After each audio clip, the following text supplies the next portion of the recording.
Good morning students, स्वागत है आप सभी का मेरे यूट्यूब चैनल साइंस इजी है में। मैं हूं विनय और आज हम लेकर आए हैं एक छोटा सा एक्सपेरिमेंट। उसके बाद हम इस एक्सपेरिमेंट से जुड़ी पूरी थ्योरी जरूर पढ़ेंगे।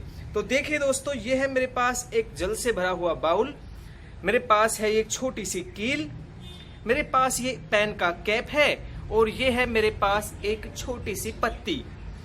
तो आज हम करने वाले हैं एक बड़ा एक्सपेरिमेंट। हालांकि चीजें आपके पास छोटी छोटी हैं, लेकिन ये एक्सपेरिमेंट बहुत बड़ा होने जा रहा है। साथ ही मेरे पास है एक बर्फ का टुकड़ा। जी हाँ, गर्मियों में बड़ी याद आती है बर्फ की। तो देखिए दोस्तों, शुरू करते हैं एक्सपेरिमेंट। ये मेरे पास है बाउल और ये रही कील। मैं क्या करता हूँ, आपको दिखाने जा रहा हूँ कि किस तरीके से ये छोटी सी कील, क्या सोचते हो, क्या डूब जाएगी पानी में? देखिए, जब भी हम बात करते हैं बड़े बड़े जहाज पानी की सतह पर आराम से तैर लेते हैं, तो फिर ये कील तो तैर लेनी चाहिए। चलिए डाल देते हैं। ये देखिए दोस्तों, मैंने कील को, अरे ये क्या हुआ, कील तो पूरी तरह पानी में डूब गई। देख सकते हैं हम नीचे से भी कील पूरी तरह पानी में डूबी हुई है। चलो कील को निकाल लेते हैं वापस और फिर अब डालते हैं इसमें नंबर 2। इसमें मैंने डाला है ये पत्ती। ये छोटी सी पत्ती आपको नजर आ रही है भाई। चलिए इसको इसके अंदर डालते हैं। ये पत्ती को मैं डुबाकर नीचे की ओर डालता हूं तो देख सकते हैं आप क्या हुआ भाई। पत्ती तैर तो रही है, लेकिन इसका 100% हिस्सा पानी के अंदर है, यानी ये सतह पर नीचे नहीं गिर रही। ठीक है दोस्तों, चलिए इसे भी निकाल लेते हैं और अब करते हैं सबसे अच्छा प्रयोग। देखिए आपके पास ये बर्फ है। अरे भाई, एक तरफ आपके पास कील थी, एक तरफ बर्फ है। तो क्या लगता है, जब कील ही डूब गई थी तो बर्फ तो कील से भारी है, डूब जानी चाहिए। चलिए करते हैं एक्सपेरिमेंट। ये मैंने डाला, बर्फ डूब गई? अरे नहीं, बर्फ तो इसकी सतह पर तैर रही है। बर्फ का कुछ हिस्सा तो सतह पर ऊपर है और अधिकतम हिस्सा सतह के नीचे नजर आ रहा है। चलिए बर्फ को भी हटा लेते हैं। तो अब आपने क्या सीखा दोस्तों? कुछ नहीं, हमने देखा सर छोटी सी कील डूब गई, बड़ा सा जहाज तैर लेता है। ये पत्ती जो बर्फ से तो हल्की थी, लेकिन बीचों बीच तैर रही थी पानी में। और ये जो बर्फ जो जल से भारी मानी जा रही है, भाई जल तो द्रव है और ये तो ठोस है। ठोस वस्तु तो ज्यादा घनत्व रखती है, तो इसका मतलब इसे तो तैरना चाहिए था, डूबना चाहिए था, लेकिन ये तो तैर रही है। आखिर क्या होते हैं तैरने के नियम? आज हम इसी क्लास में पढ़ेंगे सारे तैरने के नियम, और इसके बाद आपको ये सारी नॉलेज पता चल जाएगी। तो चलिए शुरू करते हैं तैरने के नियम। आज हम बात करेंगे कि किसी भी प्रकार से कोई वस्तु को अगर द्रव के ऊपर डाला जाए, द्रव में रखा जाए, तो कौन सी वस्तु तो द्रव के ऊपर तैरने लग जाती है, कौन सी वस्तु द्रव में बीच में तैरने लगती है, और कौन सी वस्तु उसकी सतह पर गिर जाती है, यानी डूब जाती है। तो चलिए शुरू करते हैं। तैरने के नियम पढ़ने से पहले हमें यह जान लेना जरूरी होगा कि दोस्तों वास्तव में वस्तु पर उत्प्लावन बल कैसे कार्य करता है।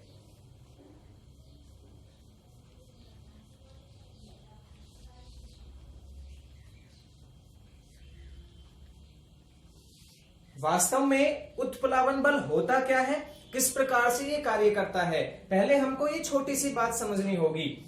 तो दोस्तों आप सभी को पता है कि जब भी कोई द्रव इस प्रकार से, अगर किसी बर्तन में द्रव भरा हुआ है, तो इस द्रव के ऊपर जब भी कोई वस्तु रखी जाती है, जैसे मान लीजिए ये कोई वस्तु मैंने द्रव के ऊपर रख दी भाई, ठीक है, मैंने कोई वस्तु द्रव के ऊपर रख दी, तो द्रव के ऊपर रखी जाने वाली वस्तु पर 2 प्रकार के बल कार्य करते हैं। यानी इस कंडीशन में पूरे इस डायग्राम पर 2 प्रकार के बल कार्य करते हैं। पहला बल तो होता है भाई, ये जो वस्तु है उसका भार, यानी उसका वजन।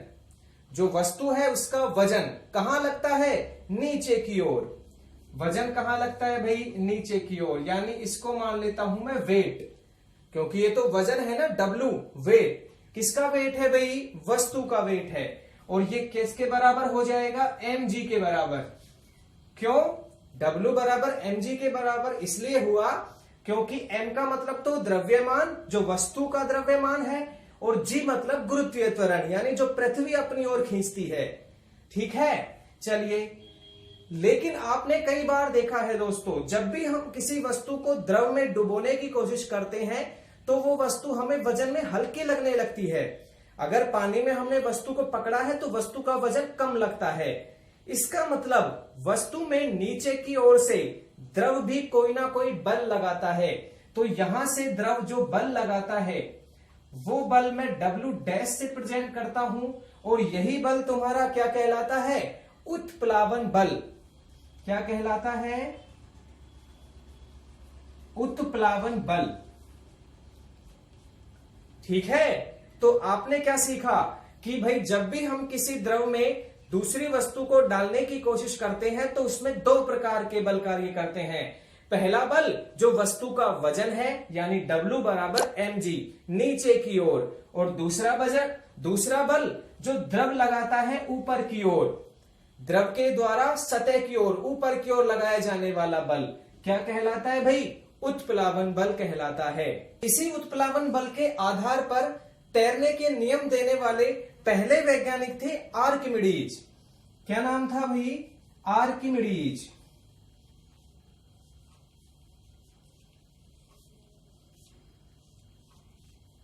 आर्किमिडीज का सिद्धांत, और उनके नियम को क्या कह देते हैं भाई? आर्किमिडीज का सिद्धांत या आर्किमिडीज के तैरने के नियम। तो उन्होंने अपने नियम में आधार बनाया था उत्प्लावन बल को। क्या कहा था उन्होंने? ध्यान से सुनिए। उन्होंने इस उत्प्लावन बल और नीचे की ओर वस्तु के वजन के आधार पर 3 नियम दिए। यानी कि पहला नियम उन्होंने दिया कि हो सकता है कि कई बार जो आपका W है यानी वस्तु का वजन, अगर वस्तु का वजन कम है यानी W कम है, लेस देन किससे? उत्प्लावन बल से, W डैश से। फिर से सुनिए, यदि वस्तु का वजन कम है और उत्प्लावन बल ज्यादा है यानी नीचे की ओर से ज्यादा बल ऊपर लग रहा है, तो ऐसी स्थिति में वस्तु तैरती रहेगी। और कहां तैरती रहेगी? बिल्कुल सतह के ऊपर, जैसे कि हमारी बर्फ तैरती है बिल्कुल सतह के ऊपर। तो क्या होगा भाई? वस्तु तैरती रहेगी।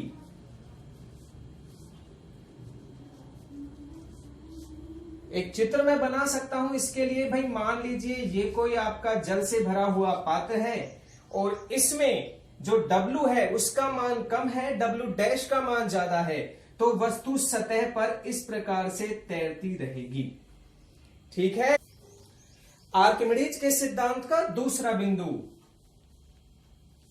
उनका कहना था कि यदि ये जो W है यानी जो बल वस्तु द्वारा नीचे लगाया जा रहा था W, और जो नीचे से ऊपर की ओर उत्प्लावन बल लगाया जा रहा था W डैश, दोनों कैसे हो जाएं? बराबर हो जाएं। तो उस समय वस्तु तैरती तो रहेगी, लेकिन वस्तु तैरेगी तो सही, लेकिन उस समय वस्तु आंशिक रूप से तैरेगी, पार्शियली तैरने वाली है। यानी कि उसका कुछ भाग का मतलब बिल्कुल अंदर की ओर, इस प्रकार इसका कुछ भी भाग बाहर नहीं होगा। अपने अब पिछले वाले में हमने पढ़ा था कि तैरती रहेगी वस्तु, लेकिन उसका ना के बराबर भाग अंदर और कुछ भाग बाहर रहेगा। कभी भी कोई वस्तु इस प्रकार नहीं तैर सकती कि पूरे रूप से सतह पर तैर ले, कुछ भाग तो अंदर रहता ही है। वो तो होता है हमारा तब जब उत्प्लावन बल का मान ज्यादा होता है, लेकिन अगर दोनों बलों का मान बराबर है तो इसमें वस्तु तैरेगी तो सही, लेकिन जल के अंदर वस्तु तैरती रहेगी, इस प्रकार से। ठीक है। चलिए तीसरा नियम, उनका तीसरा नियम इस प्रकार था कि यदि कई बार ऐसा भी हो जाएगा कि जो वस्तु का वजन है W, वस्तु का भार W mg है, वो तो हो जाए ज्यादा और आपका उत्प्लावन बल हो जाए कम, यानी ऊपर की ओर से ज्यादा दबाव, नीचे की ओर से कम बल, तो उस समय वस्तु बिल्कुल नहीं तैरेगी और क्या हो जाएगा? डूब जाएगी। वस्तु इस तरह सतह में नीचे डूब जाएगी। तो ये नियम किसके हो गए भाई? तीनों नियम, ये नियम आर्किमिडीज के थे। यानी अगर कोई वस्तु तैर रही है तो उसके उत्प्लावन बल का मान ज्यादा है जल के उत्प्लावन बल का। किसकी तुलना में? उस वस्तु की तुलना में। अगर कोई वस्तु जल में अंदर तैर रही है तो उस समय उसके उत्प्लावन बल का मान और उसके वजन का मान बराबर है। लेकिन अगर कोई वस्तु के उत्प्लावन बल का मान बहुत कम है और वजन बहुत ज्यादा है तो इस समय वस्तु डूब जाती है। ठीक है, बिल्कुल सही। एक दूसरा नियम भी तैरने के लिए दिया जाता है, उसकी भी चर्चा करेंगे।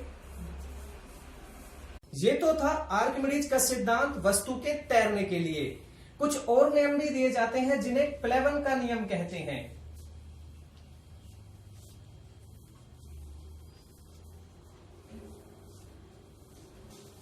हालांकि सारे के सारे नियम आर्किमिडीज के सिद्धांत के आधार पर दिए जा सकते हैं, किंतु यह व्याख्या नहीं की जा सकती कि कोई वस्तु का भार ज्यादा कैसे रहेगा, किसी वस्तु का भार या उत्प्लावन बल कम या ज्यादा कैसे होगा।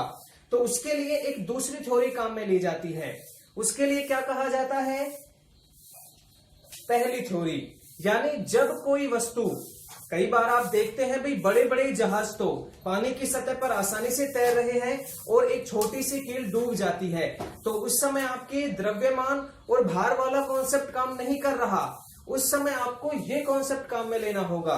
कौन सा? सुनिए, यदि कोई भी वस्तु तैरते समय उस द्रव का, मान लीजिए ये कोई द्रव है और इस पर वस्तु तैर रही है, किसी भी द्रव पे तैरती हुई वस्तु जब तक तैरती रहेगी जब तक कि ये जो वस्तु है इसके द्वारा हटाए गए जल का भार, मैं यहां लिख देता हूं, हटाए गए जल का भार।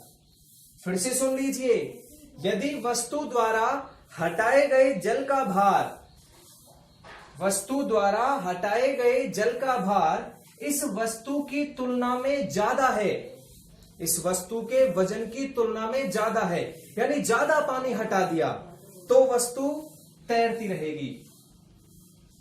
कहने का मतलब ऐसे याद रखिए कि जब आप अगर तैर रहे हैं और अपने हाथ पांव जल्दी जल्दी आप फैला रहे हैं, सिकोड़ रहे हैं, तो आप पानी को ज्यादा काट रहे हैं, यानी आपके द्वारा हटाए गए पानी का भार आपके वजन से ज्यादा होना चाहिए। उस समय तो आप तैर लेंगे। अगर आपके द्वारा हटाए गए पानी का भार कम रहा, हटाए गए जल का भार कम रहा, यानी आप कम पानी हटा पाए और आपका वजन ज्यादा है, तो उस समय आप डूब जाएंगे। क्या हो जाएंगे भाई? डूब जाएंगे। ये दोनों भी किसके नियम है भाई? प्लेवन के नियम है। यानी जो हमारा समुद्री जहाज होता है उसके द्वारा हटाए गए जल का भार खुद के वजन से ज्यादा होता है, इसलिए वो तैर जाता है। और जो छोटी सी कील है जिसका प्रयोग हमने किया था, उसके द्वारा हटाए गए जल का भार खुद के भार की तुलना में कम है, इसलिए वो डूब जाती है। ठीक है, तो आपको दो कॉन्सेप्ट समझ में आए, एक आर्किमिडीज के सिद्धांत से और दूसरा प्लेवन के नियम से। एक तीसरा सिद्धांत आप और याद कर सकते हैं भाई। कौन सा सिद्धांत? जी हां, बर्फ का सिद्धांत। उसके लिए आपको यह पढ़ना पड़ेगा, घनत्व।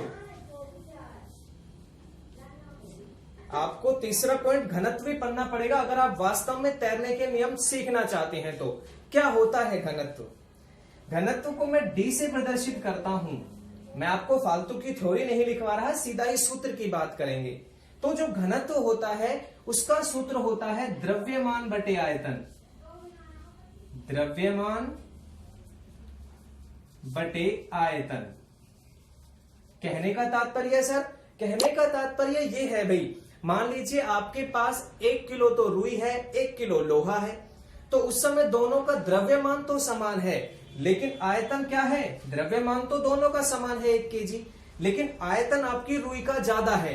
तो जिसका आयतन ज्यादा होगा उसका घनत्व क्या हो जाता है? कम हो जाता है।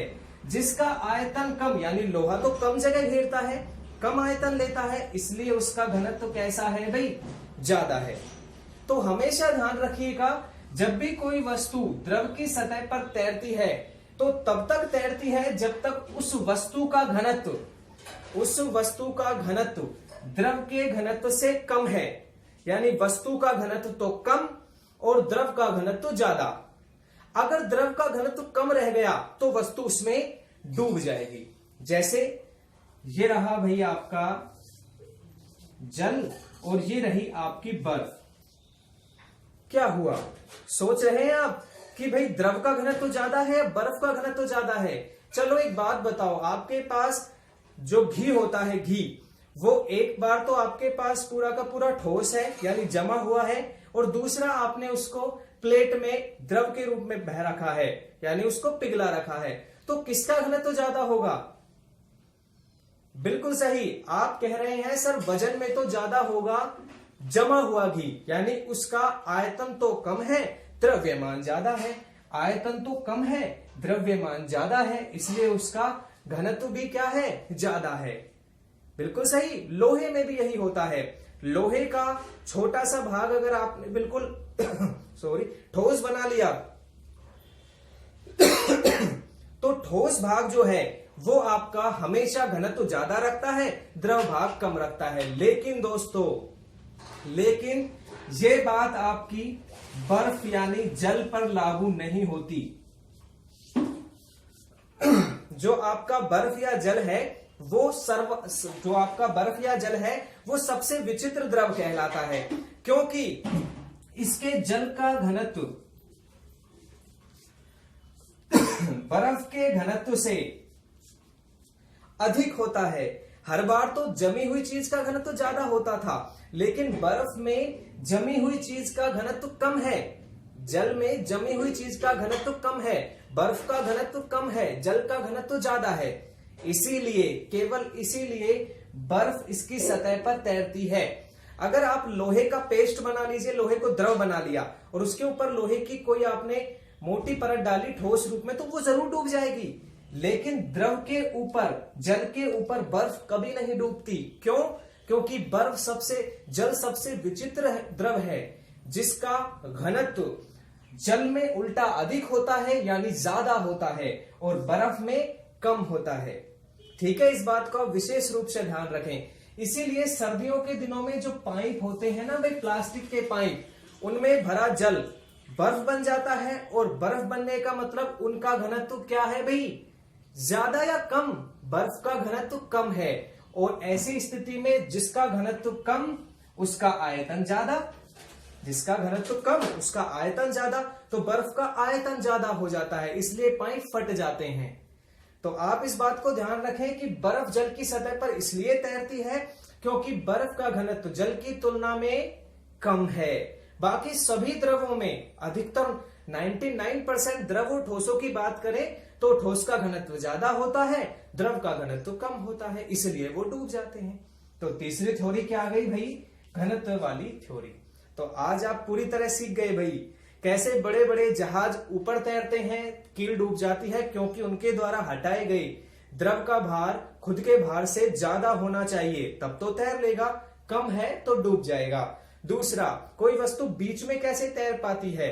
क्योंकि उसका जो घनत्व है, उसके ऊपर लगाया गया जो उत्प्लावन बल है वो और उसका वजन दोनों क्या है? बराबर हैं, इसलिए बीच में तैर रही है। कोई वस्तु डूब जाएगी कब? जब उसके द्वारा हटाए गए जल का भार उसके स्वयं के भार से क्या है भाई? कम रह गया, भार कम रह गया, खुद का ज्यादा हो गया तो डूब जाएगी। तीसरा, जिस वस्तु का घनत्व खुद से क्या होगा? द्रव से कम होगा, वो तो तैरती रहेगी, लेकिन जिसका घनत्व ज्यादा हो जाएगा वो डूब जाएगी। ठीक उसी प्रकार से जैसे ये है मान लो लकड़ी और ये है आपका लोहा। आप समान आयतन और समान परिमाप क्षेत्रफल वाले लोहे की डंडी को पटकें और लकड़ी की डंडी को पटकें जल की सतह पर, तो लकड़ी तो तैरने लग जाती है लेकिन लोहा डूब जाता है। कारण क्या है? कारण सिर्फ इतना है कि लोहे का घनत्व लकड़ी की तुलना में ज्यादा है जल की तुलना में, तो जल से लोहा अधिक घनत्व वाला डूब जाएगा, लकड़ी कम घनत्व वाली तैरने लगेगी।